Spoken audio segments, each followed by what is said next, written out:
This is a map of Alright. Philadelphia. I was like, I'm gonna go to bed.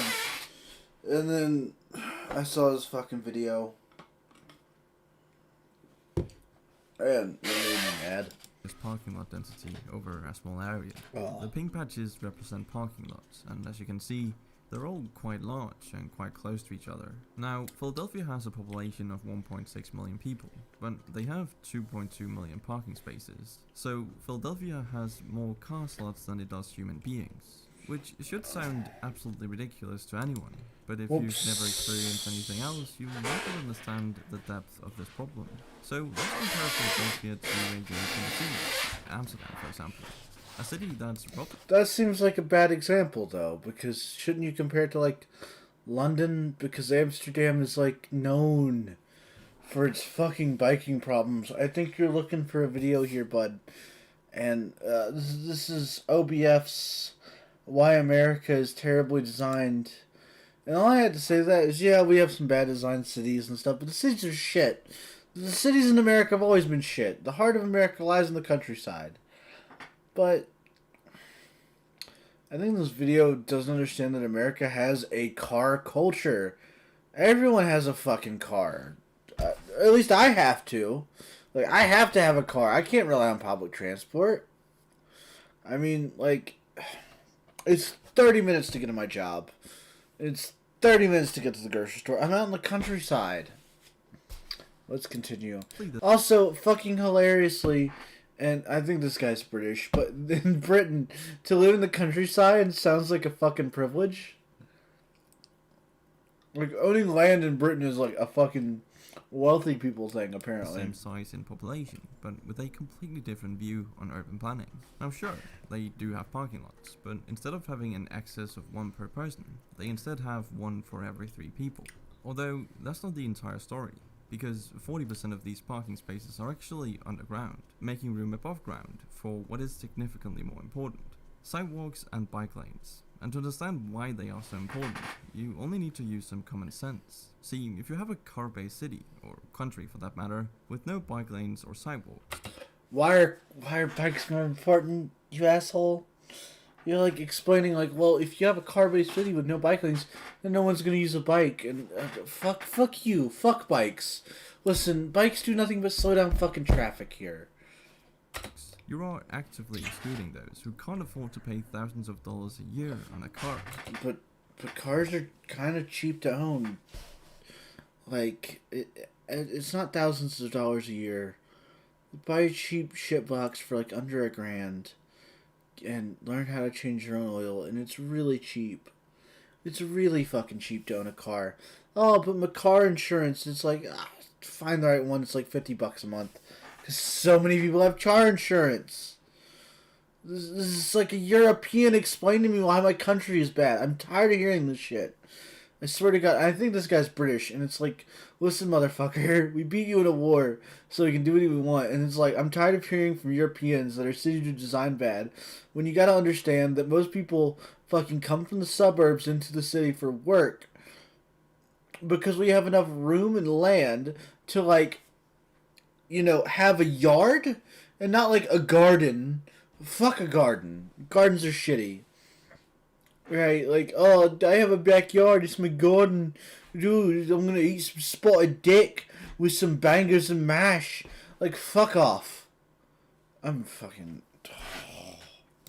from society, since they can't go to and from work or even to the grocery store in a safe, efficient way.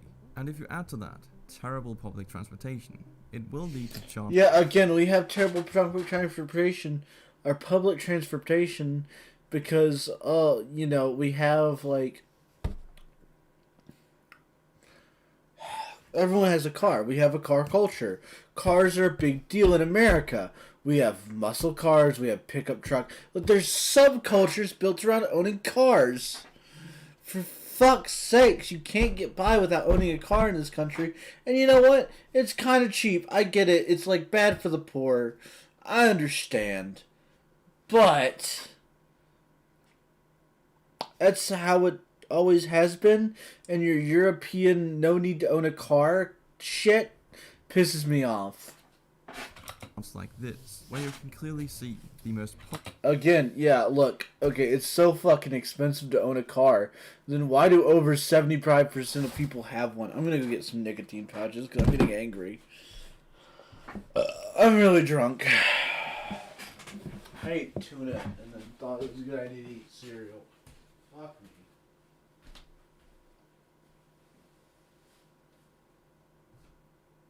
Woo!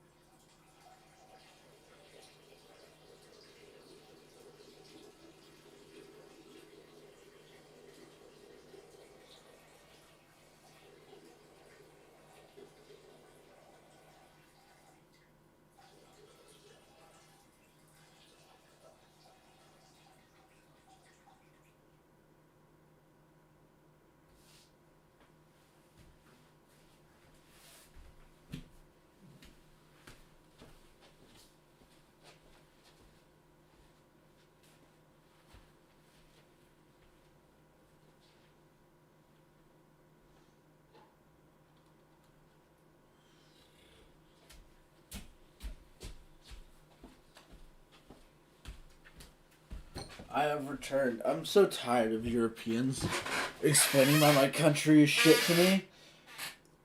It really is frustrating and smarmy and like listen, I'm kind of a redneck. But I accept that about myself. Like I'm kind of a hick. But like I literally have drank moonshine and all this shit before.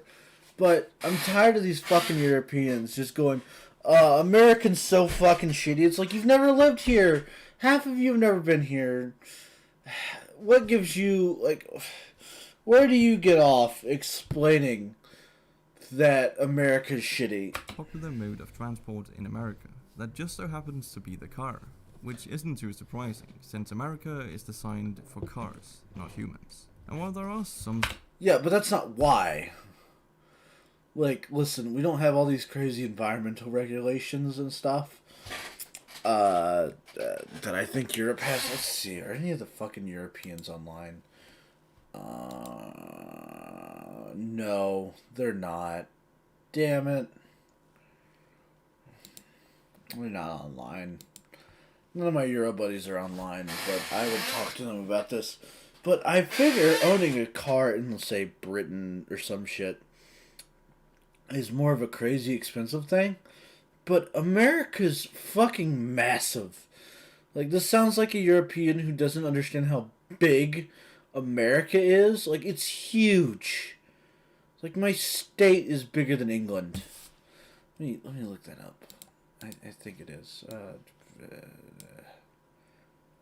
Fucking Sennheiser 400s.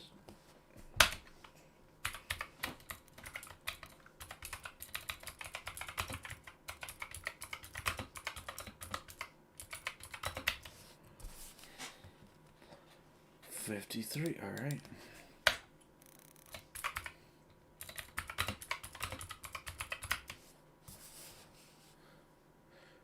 Yeah, my state, which is on the smaller side, like, my state is 53,000 square, over, it's like 54,000 square miles, and the UK is a little over 100. There's tons of states bigger than where I live. It's the 28th largest state. Right, I'm bad at math, but I'm also drunk. But what I'm saying is my state is over half the size of your entire country, and you expect public transport to work. Also, Same. fuck bikes. Bikes are so damn dangerous. Bikes are so damn dangerous.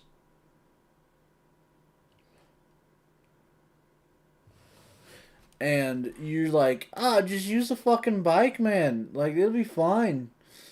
Just use a bike. It'll be okay. Like, no worries. It's like, fuck you.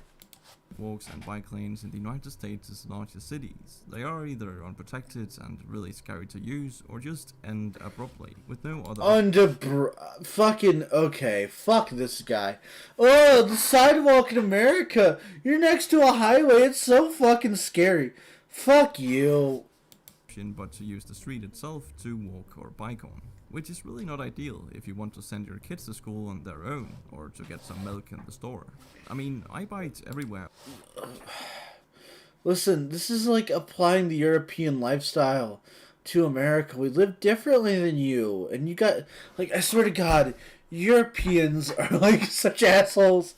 They can't just accept that Americans live differently than them. It's like, well, why can't you do this, this, and this? It's like, because our country is entirely different. Listen, I get it, UK. You want us back because we're so fucking awesome. We have fucking NASCAR and football, and not that gay ass soccer shit. But like we're great. We're a great country most of the time. We saved your ass in 2 world wars, and it's like, fuck, man.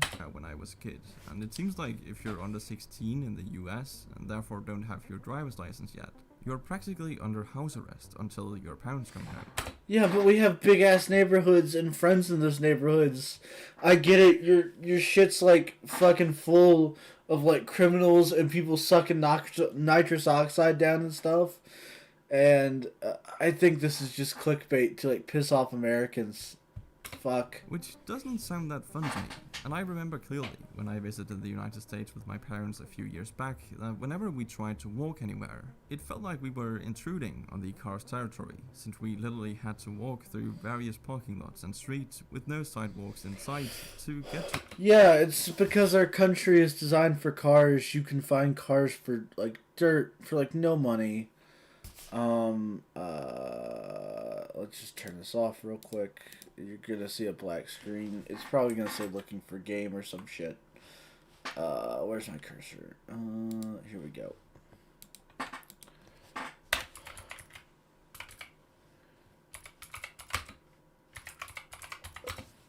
Let's go to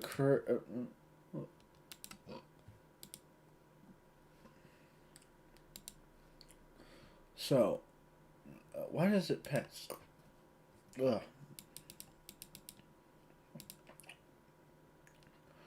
For sale, all cars. Oh look, $4,000. Oh look, $5,000 Hyundai, or Honda.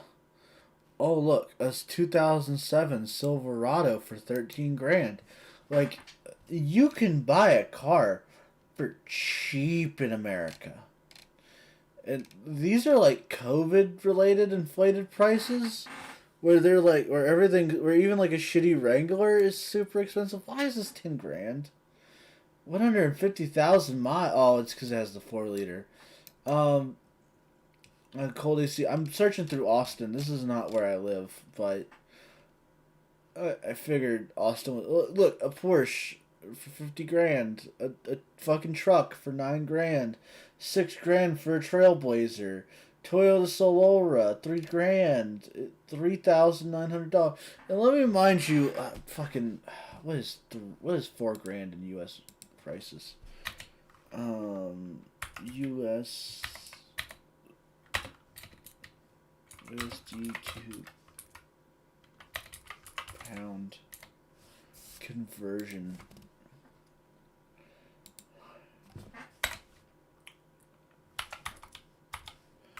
Yeah, so for like $2,000, for like $3,000 in pounds sterling, you can buy a car. I don't know how expensive cars are in Europe, but I have a feeling if I went to Amsterdam and like fucking and tried to drive a car around, it would be horribly inconvenient. Like driving in Amsterdam would be like, look, here's like a custom fucking rat rod for 20 grand. That's fucking cool. I want to buy that. It's a fucking Ford T. It's a Model T, but it's all customized. That's a little shitty. But like, dude, it's a super cool rat rod. It's so vintage. Oh, that's dope. Keep Austin weird, guys. Fucking mind these like fucking shitty ads. But yeah, like you can buy a car for cheap. It's not thousands of dollars a year to own a car. All right. Look, here's a vintage Camaro for $13,000. Oh man, look at that fucking third gen Chevy shifter right there. Oh, actually that's a K&M shifter, I think. Where's the better look at that? Yeah, that's a K&M custom shifter. Now I'm just looking at cars on. Fuck off. I want to see these from dealership. Look, a Toyota Land Cruiser in fucking mint condition.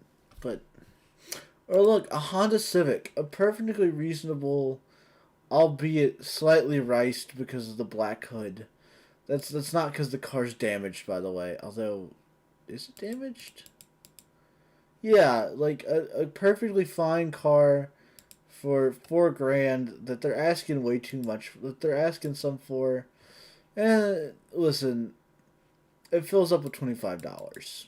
Alright? And the insurance on this is probably like, if you just have liability, it's probably like $45,000 a month. Or, yeah, not 45,000. Jesus. Okay, I've been drinking. $45 a month or something like that.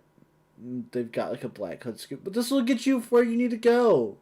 You can drive. It's a fine car. Hondas are great. Gotta love a Honda. Like, cars are so affordable in the U.S. I don't even wanted old cars. Yeah, they want your classic cars.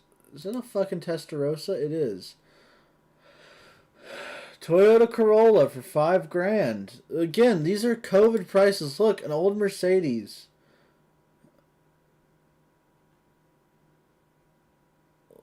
Fucking 180,000 miles, but it'll still get you from A to B. Like, probably. I don't know. Mercedes.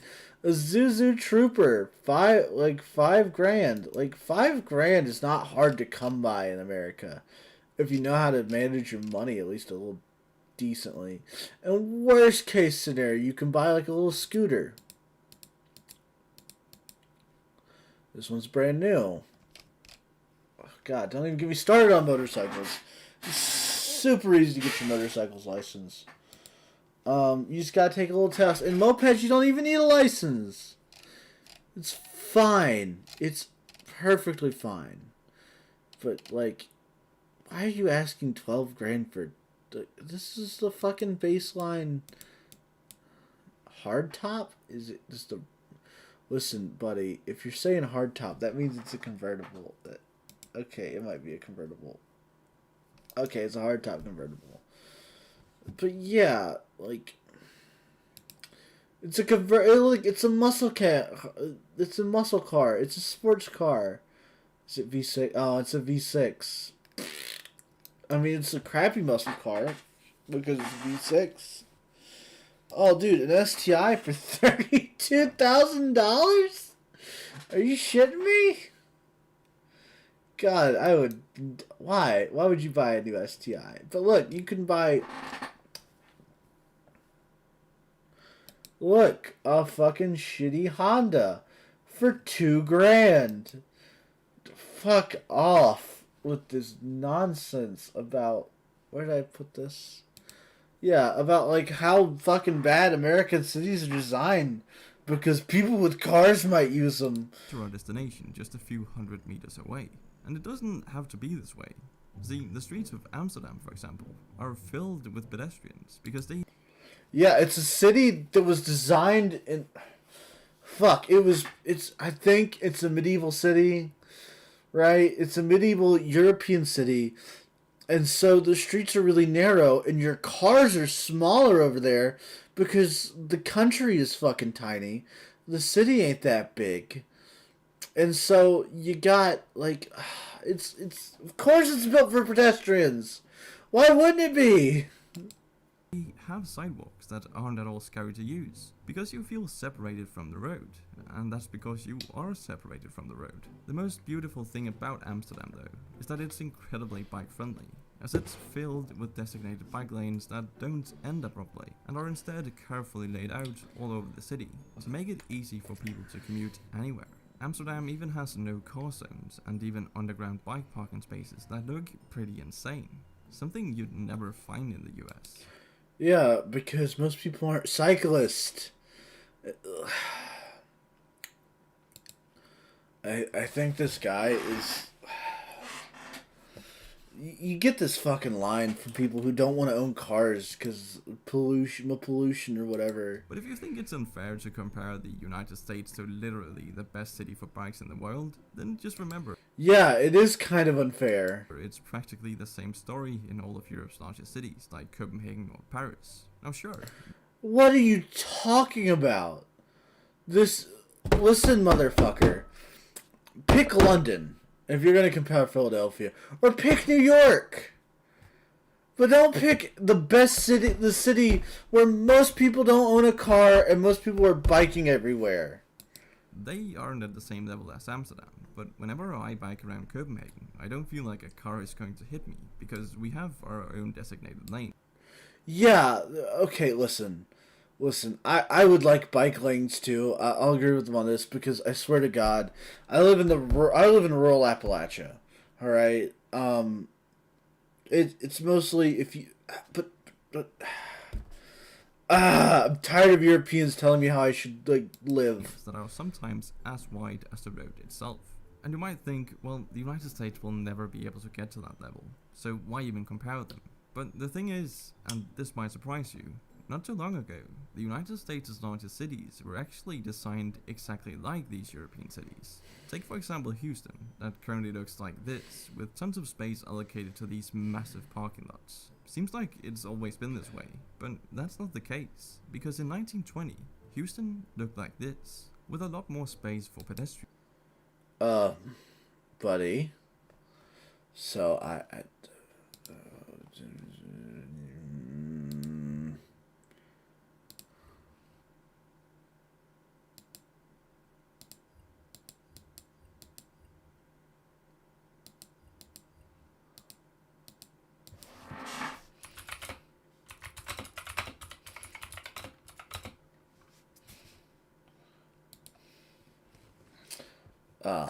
the car was invented in 1908. By 1920, cars were still kind of a luxury and looked a lot like this. The car was a luxury item.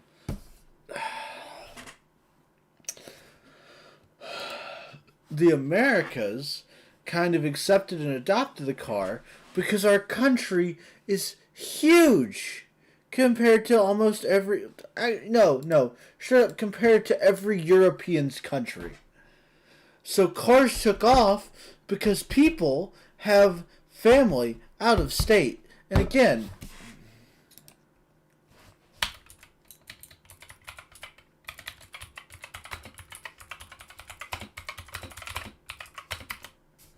it's the largest country in the EU. Ukraine. 233 miles squared.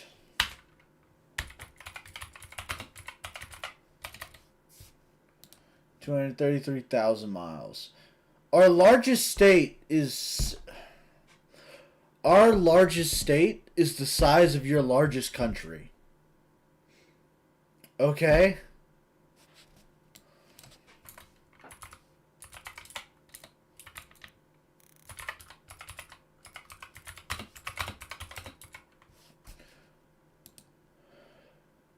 Our country is over 3 million square miles. Right? So, if you have family who's out of state, it's more cost efficient to just own a car. And not only that, if you're working 30 minutes away or so, and you live in the rural areas, it's more cost effective to put it on the individual. They could actually walk around the city without fearing for their lives, or feeling like they were intruding on the car's territory. This means the United States didn't design their cities to be this way, they bulldozed them to be. And while European metropolitan areas are increasingly rolling back on the car's dominance with high-speed trains, metros, and non-automotive methods of transit, the United States is increasing their dependence on cars by expanding highways and demolishing houses. I like how this is framed as, well, they're increasing the dependence on cars because of this. It's not like, oh, there's just more people, and so more people have cars. Jesus Christ. Apartment complexes, businesses, and schools to fit them, which doesn't really make any sense. I mean, if a city is expanding their number of highway lanes from 16... in America, when someone moves to a place, hey, look, I think that's a Nissan Nomad. When in America, if someone's moving to a city, they have a car. Our country and our continent really is our country is bigger than your continent. All right? Not to mention the US, not to mention Canada and Mexico and Central and South America. But it's a huge place. Into 20, there's a problem. So I've been trying to figure out why they've done this to themselves and what actually happened. And what I found was surprising to say the least. Here, take a look at this. In cities like Charlotte or Portland, Oregon, there's parking lot minimums that are placed in high schools, which is actually a practice adopted by many states and cities. And this means that a high school containing hallways, a cafeteria, an auditorium, offices, restrooms, gyms, and everything in between can be around 5,100 square feet in size, just for the buildings alone. But because of these parking lot minimums, a school of this size must also have a parking lot that's half the size of the entire school. That means 2,005 square feet of space has to be allocated to parking lots and driving aisles alone, which is absolutely insane, as this simply isn't an option.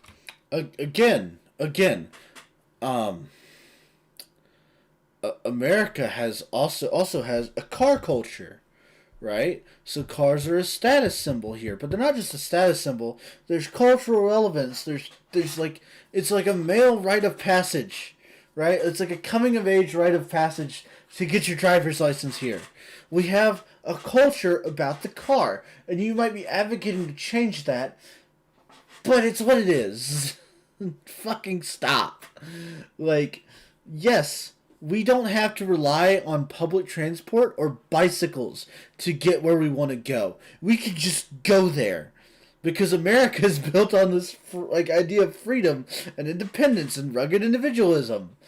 But you just want to ignore that because my bike lanes and my buses. Fuck you. But it's preset in many school budgets. It just leads to cramped learning spaces and an emphasis on buying cars to get to and from school. What do you want me to do? I live in a rural area with dirt roads and mountain roads, alright? I'm in Appalachia. I'm in North Carolina.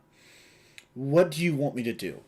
It's not feasible or realistic for public transport to be allocated, I swear. Essentially a silent message sent to students, teachers, and parents. Buy cars or else. No, cars are affordable here, and so people use them because they're just better than buses. The bus is shitty. I've been on buses. It's like you don't want to share that with people.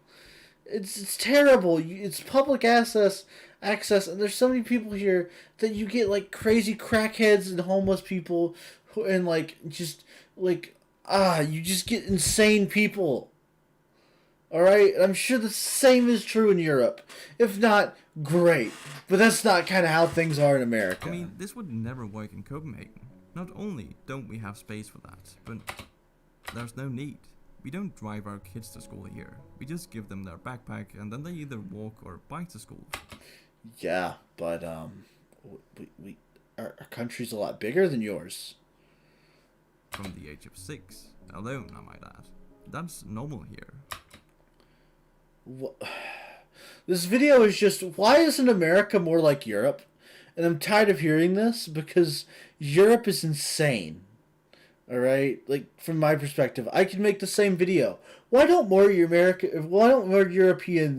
own cars? like freedom, like just freedom to travel here. Like, okay, you have a car, you pay the insurance and all that, which is bullshit. But I'm not gonna get into the whole car insurance is fucking a violation of freedom to travel. Oh god, there's just whiskey and triple sec in that cup at this point. Um, but I'm not gonna get into this nonsense. But I can make the same video. Oh, Europeans are insane. They let their children travel by bike and they're all exposed and stuff. It's like, what's wrong with you guys? But going back to the parking lots, it's simply the result of city planners mandating nearly 3 to 8 parking spaces in city areas per car. A practice that started in the 1930s as cars became more affordable for the average American family. But cars were also decreasing in price in Europe at this time, yet they didn't bulldoze their cities to make room for them. Yeah, because your cities are full of historical buildings. And your cities take up a certain amount of space where American cities were huge. So something strange is happening here, and experts are asking for... America is also a richer country. I've found that in my experience and looking around and such, and talking to people from Europe and stuff, the poorest fucking poor families in America can own like 6 acres of land, right? Poor landowning families, right? Can own up to 6 acres of land in the rural areas. Your poor families in Europe don't own land, they rent. Alright? Oh, it makes me mad. The massive parking lot requirements because of the value of... Yeah, poor people in America can afford to own cars. Poor people in Europe have to walk everywhere. Does this not sound like a difference to you? Like a weird thing? Maybe you should point that out. The space they use, and the uglification of the urban landscape. Yeah, it is ugly, but that's because of modern architecture shit. Ugh. Like, listen, parking lots aren't that ugly.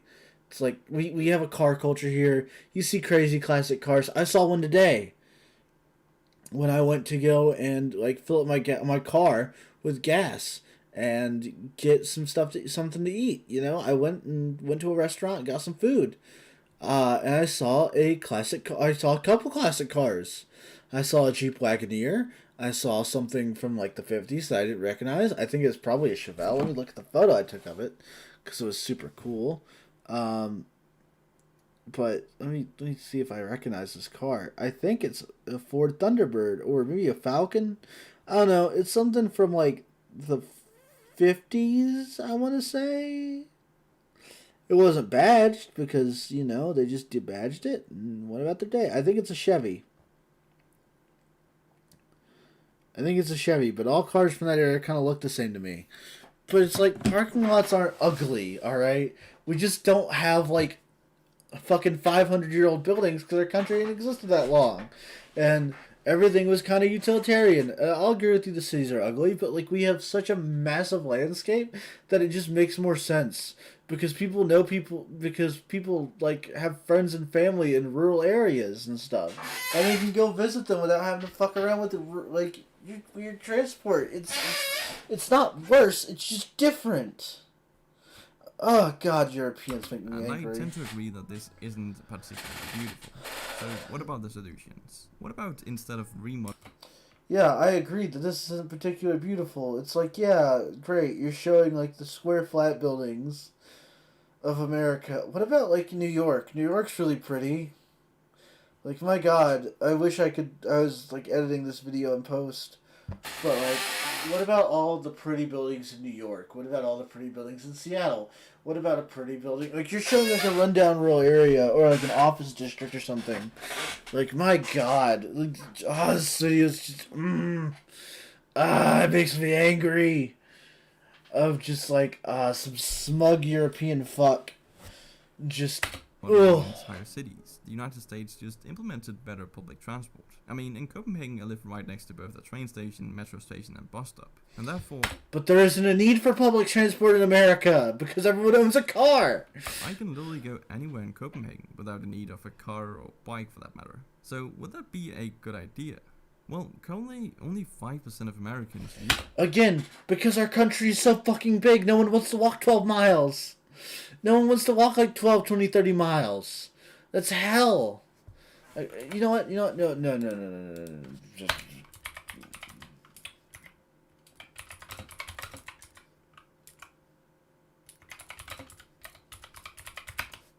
How big is Kobe? 34 miles. 34 miles. Charlotte, which is a pretty much small southern...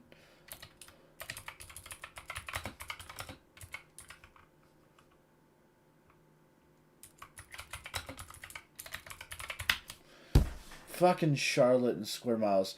297 miles!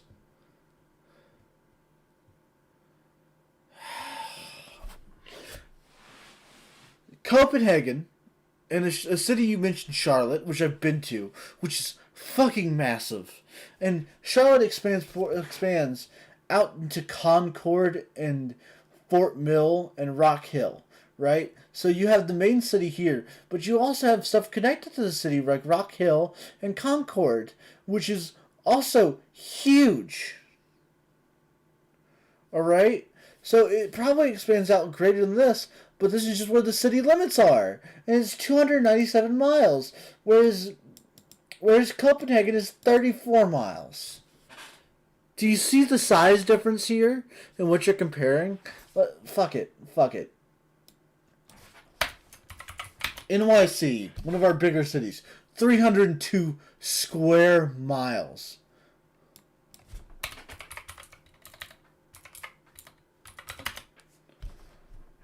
London is 607 square miles. And you know what? They have cars all over the fucking place.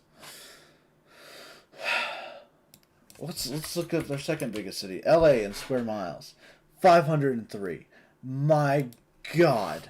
It's like, oh.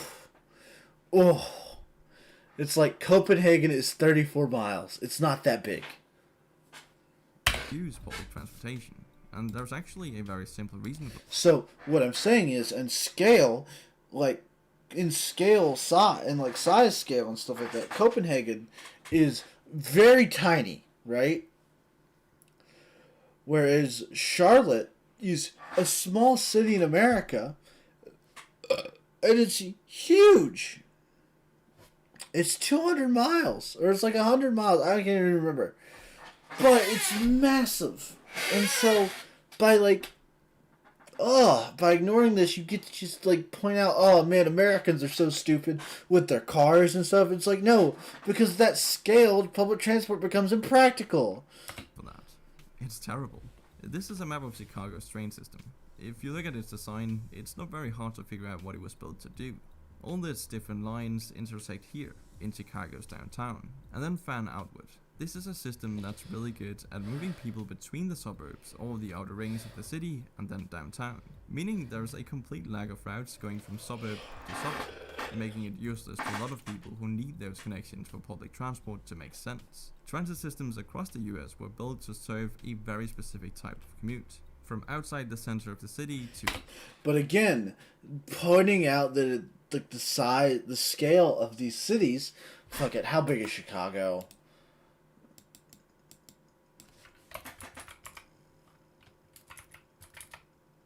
Yeah, Chicago is 234 miles. It becomes impractical at that scale because how many people need to get from suburb to suburb in Chicago? So you just get a car. Oh my God, this fucking guy. But studies show that today, the most common American commute is actually from suburb to suburb, routes that public transit in the US usually doesn't serve. Cite your fucking source. Cite your fucking source. And also, you're implying here that most people in America live in cities when you have people fuck you. Like, the most common commute is probably to and from work. And most people work in a city or a town. When you live out of town and in the rural areas or in a suburb, oof. And the train routes that do exist aren't exactly desirable. I think it's time to talk about Amtrak. Amtrak has become somewhat of a plague on the American railway system. With constant train derailment, increased taxpayer funding, expensive tickets, and lack of connectivity. This means most Americans aren't too keen on using trains to get around, even if they technically serve a route they could use. Stations are also... Yeah, but most Americans also own a car. It just becomes more cost efficient to own a car and pay, like, fill up your tank with... Listen, I can travel across my state, which is fucking...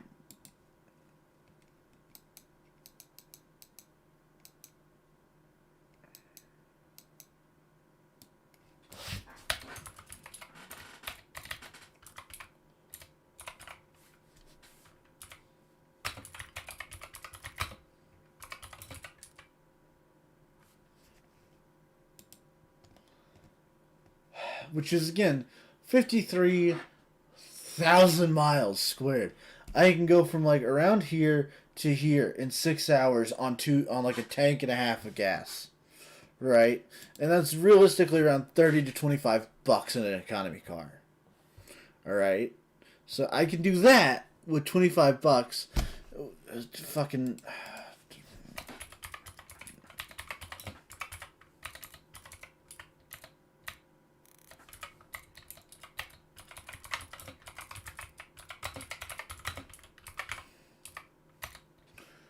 Fucking.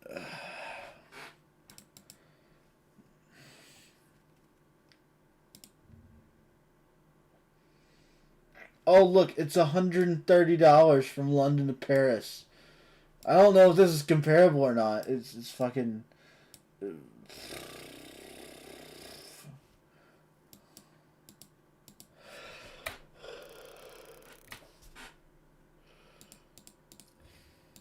Let's look this up.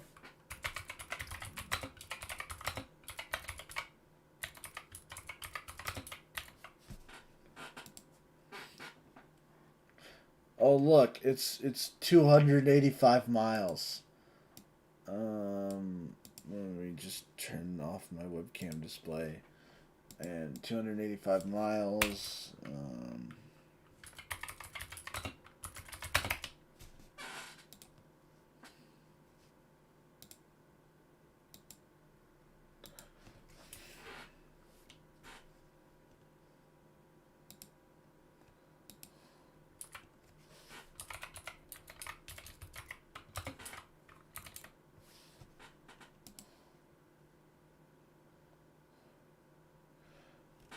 Oh, look, I can travel 412 miles for less than it would cost me to go.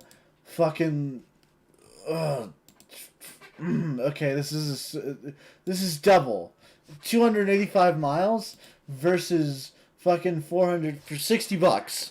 For 60 bucks in gas and travel, right? Just sheer travel expense. It cost me to go fucking 412 miles compared to by train from London to Paris. Ugh, God, I hate. Also far from each other, and major train riding cities like Boston, Washington, and New Jersey haven't gotten an upgrade in years. The system pales in comparison to Switzerland's sophisticated railways. They're more than 400. Your fucking sophisticated railways are shit, apparently, because it costs so damn much when I can go cheaper in my car. There's no point in that then. Long-term travel is fucking ridiculous in Europe, I guarantee it. If it's cost you that much to go half the distance... 150 million passengers use each year, which, by the way, is around 13 times as many passengers as Amtrak has per year. And let's not forget... Yeah, because Amtrak's useless. Most people have a car. Switzerland only has 8.5 million inhabitants, compared to the United States' 330 million, making... Yeah, you're not talking about square mileage here. This video is useless. Numbers absolutely insane. But even with Congress's recent plans to hand $30 billion over to Amtrak for a high-speed train, Amtrak has no plans to use that money for such a system. Instead, they're pouring all of that cash into restoring 18 tracks from New York to New York City, repairing an already existing tunnel and expanding Penn Station. Basically meaning, they are going to invest their government funds in what is proven to be profitable and neglect everything else. So maybe the train idea... Yeah, because why wouldn't they? God. But buses should work. The only problem is that someone needs... No, they don't, because no one wants to sit in a fucking bus for 6 hours. And your train... Oh. Swear to God, I'm gonna go to Europe. I'm gonna go to Europe in the next 2 years and fucking make this train ride and just suffer through it because this video pisses me off so much. I'm gonna go here and be like, this is so shitty. Look at this, this, and this. We have cars. I can sit there and just drive my fucking self. Pay for them. And currently only a quarter of public transit is paid for by ticket sales, meaning 75% is... Yeah, because no one rides the fucking train. Because if you do, it's either a novelty or you live in a big city in the northeast and are trying to get to another big city in the northeast. Subsidized by the local, state, and federal governments, which is truly not ideal. But it simply doesn't make sense to just spend that money on expanding highways instead, as that will only worsen. It does, because you act like cars are a problem. You've yet to explain why people owning cars and being able to be self-reliant and drive themselves is a problem here. The problem. A fix needs to happen. Like your big problem and like the reason why all this stuff is bad is because it's a little inconvenient for people walking. But again, in the US, most people aren't fucking walking everywhere because most people own cars. And the best place to start might be the parking lots. We know the United States has way too many parking lots, so demolish... No, we don't. There's a fucking parking crisis in Charlotte right now. There's too many people moving to the city, too many places to live, and not enough space to park. The unnecessary ones and condensing the cities would allow for more residential and commercial areas to be within walking distance of...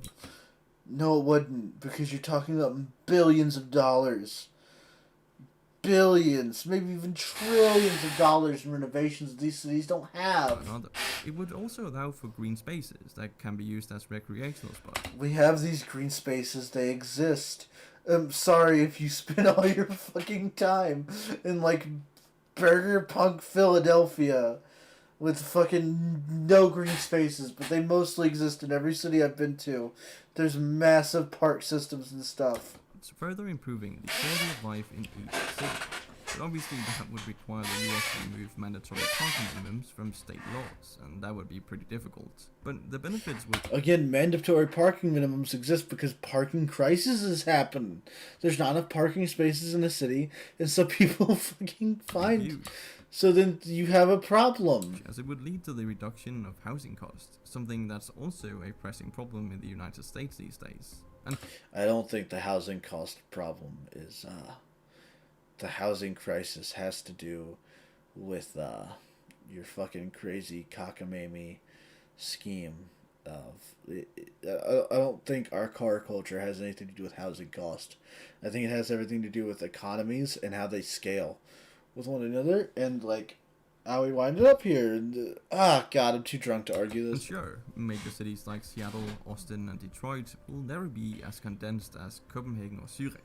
But the vast spaces can be used in a sort of hybrid mashup of interstate connectivity and pedestrian alternatives. The US could also take a page out of Paris's book, as they've been doing radical infrastructure changes over the past 3 decades to accommodate other modes of transport. Paris even has car-free days, where residents are encouraged to explore their city through alternative means. And they have committed to reducing the number of on-street parking.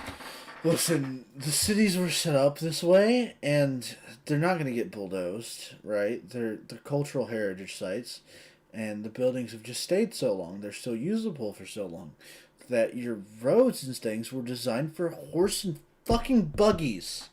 American roadways, especially our massive interstates program, our interstates and our interstate highways, which, by the way, largest fucking transportation civics infrastructure project of all time, exist, and it's going to be used. Spaces by 72% before 2024. But realistically, would the United States ever be able to implement anything like this?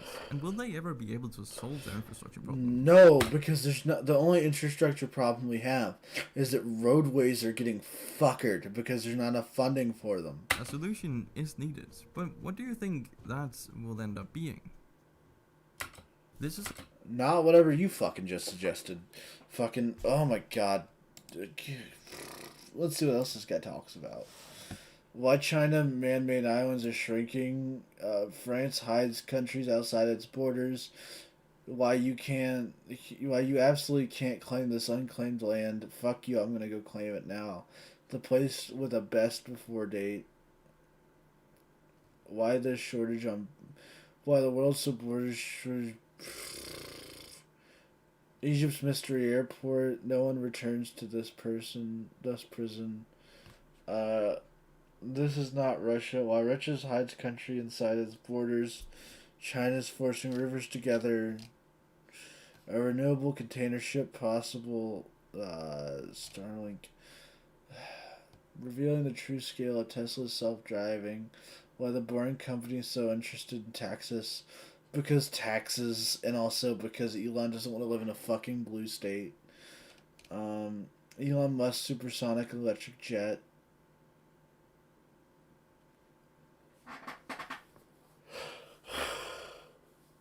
How the Boring Company were... Alright, you're really interested in logistics, but this video is shit, man.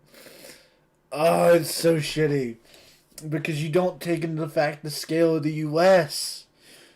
That's it. I'm going to fucking bed.